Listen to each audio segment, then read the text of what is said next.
Apa kabar sahabat hebat? Tentunya selalu dalam berkelimpahan dan keharmonisan ya, terlepas dari hutang bank dengan mudah. Ya, ini saya menyampaikan pengalaman saja ya. Jadi pengalaman yang sudah pernah saya jalani. Dan dulu saya punya hutang bank itu nilainya lumayan. Dan di situ usaha saya bangkrut. Saat usaha saya bangkrut, udah nggak ada sumber penghasilan, terus nggak ada lagi uang untuk membayar cicilan bank.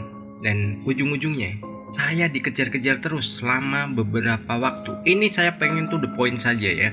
Jadi kita pengen membahasnya, ada beberapa metode yang akan saya bagikan di sini, dan ini yang sudah saya jalani sebelumnya. Ini terjadi di tahun 2009 sampai 2011. Saya mengalami itu, dan saat itu ya mungkin kita berpikirannya wah udah nggak bisa apa-apa lagi nih, udah nggak bakal bisa terlepas dari semua ini, dan nilainya pun juga nggak sedikit, nilainya itu besar. Dan tentu saja kita melibatkan law of attraction. Untuk poin pertama adalah kita fokus pada keberlimpahan. Nah, ini juga banyak ditanyakan teman-teman, bagaimana nih kalau punya hutang, terus kita lagi nggak ada pemasukan, terus cicilan kita ini gimana? Dan kebanyakan orang adalah memikirkan adalah cicilannya. Tapi saya selalu menjawabnya, dan saya selalu mengarahkannya untuk fokus saja pada keberlimpahan. Dengan kita fokus pada keberlimpahan, otomatis apa? Kita akan mendapatkan uang itu secara lebih. Kita bahas uang ya, karena apa? Ya hutang, kalau nggak hutang uang mau hutang apa? Mau hutang rumah kan nggak mungkin. Tetap hutang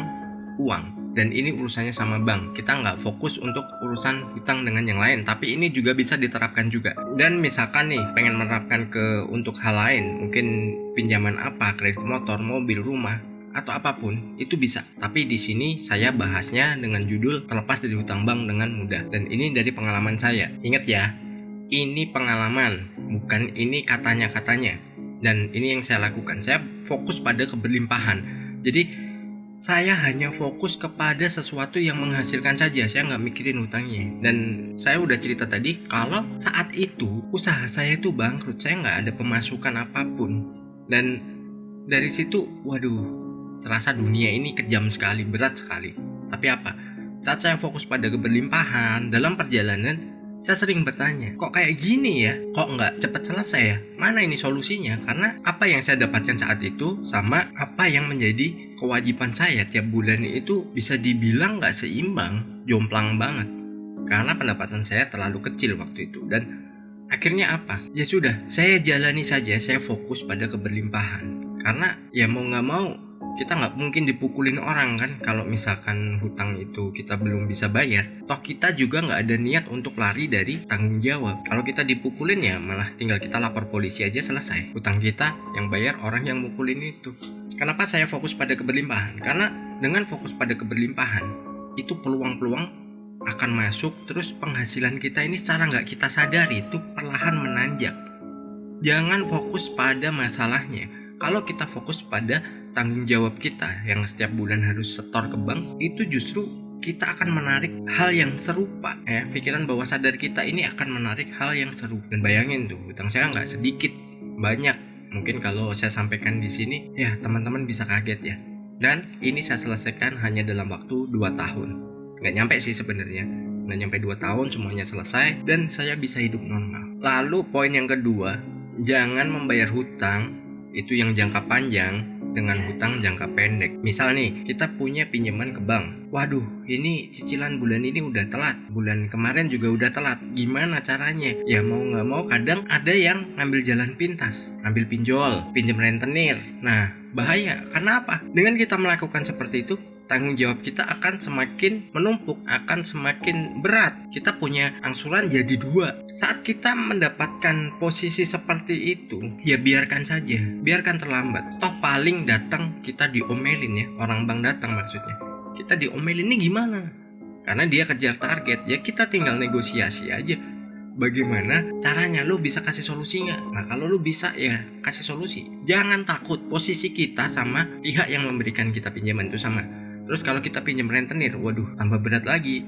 Mungkin kata orang gali lubang tutup lubang, padahal itu enggak. Justru akan semakin dalam, kita akan membentuk kolam malahan. Jadi ya gimana caranya kita itu berkelimpahan, punya hasil yang banyak ya. Nanti kita bahas juga. Nah ini dengan metode law of attraction. Poin ketiga, teman-teman sudah menonton video saya yang kita berkomunikasi dengan uang ya. Tadinya kita berkomunikasi dengan uang, dan di sini di video ini poin ketiga ini saya mengajak teman-teman untuk berkomunikasi dengan tagihan. Nah, jadi bukti pembayaran tagihan teman-teman itu disimpan nggak?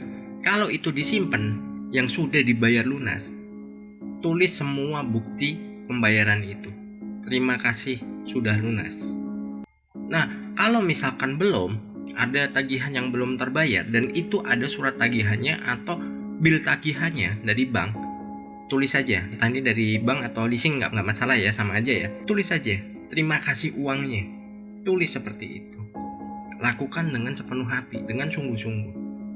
Perlahan kita akan mendapatkan jalan dan itu bisa menyelesaikan itu semua. Lalu kalau yang tagihannya digital gimana? Kayak pinjol, kayak apa? Ya kalau pinjol sih gampang sebenarnya, cuman saya nggak bahas ya. Itu tinggal mental kita aja gimana, kita berani atau enggak. Ya, jadi jangan lupa tuliskan tagihan yang sudah lunas, struk atau kwitansi tagihan yang sudah lunas, tulis terima kasih sudah lunas. Terus yang tagihan yang akan datang, misalkan kita udah dapat surat tagihannya, tulislah terima kasih uangnya, simpen. Ya, kalau udah lunas semua, buang aja. Buat apa? Jangan itu nanti narik lagi.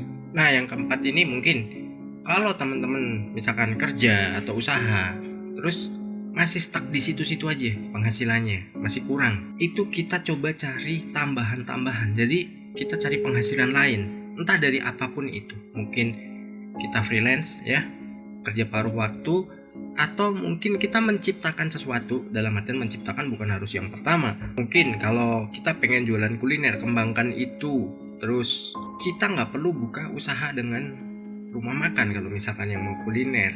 Mungkin kalau yang bisa jasa apa ya kembangkan aja. Punya pengalaman apa, mungkin yang sebanding dengan kerjaan utamanya. Buatlah freelance ya, kerja paruh waktu dari jam berapa sampai jam berapa. Atau mungkin kalau hari Sabtu libur ya Sabtu Minggu dipakai kerja. Ini solusi yang sangat mudah sebenarnya, cuman berat untuk dilakukan karena kebanyakan alasan. Poin terakhir adalah kita melakukan negosiasi dengan pihak bank. Biasanya kalau kita terlambat membayar ada denda, ada bunga yang harus diselesaikan. Tapi kalau kita negosiasi, bank pun akan mempertimbangkan. Apalagi Anda berani mengambil resiko. Misalkan Anda punya pinjaman kartu kredit atau KTA, kredit tanpa agunan, Anda bisa melakukan negosiasi dan itu teman-teman akan mendapatkan diskon ya, 40-50% dari total semuanya pasti akan mendapatkan diskon. Dan itu butuh mental yang kuat juga. Karena apa? Kita bakal sering dimaki-maki orang, cuman jangan takut, mereka hanya berani memaki-maki kok, mereka nggak main fisik kok. Teman-teman siapkan diri dari sekarang, rubah semua. Kalau kita punya beban, kita adalah orang-orang yang berkelimpahan. Sukses berkelimpahan.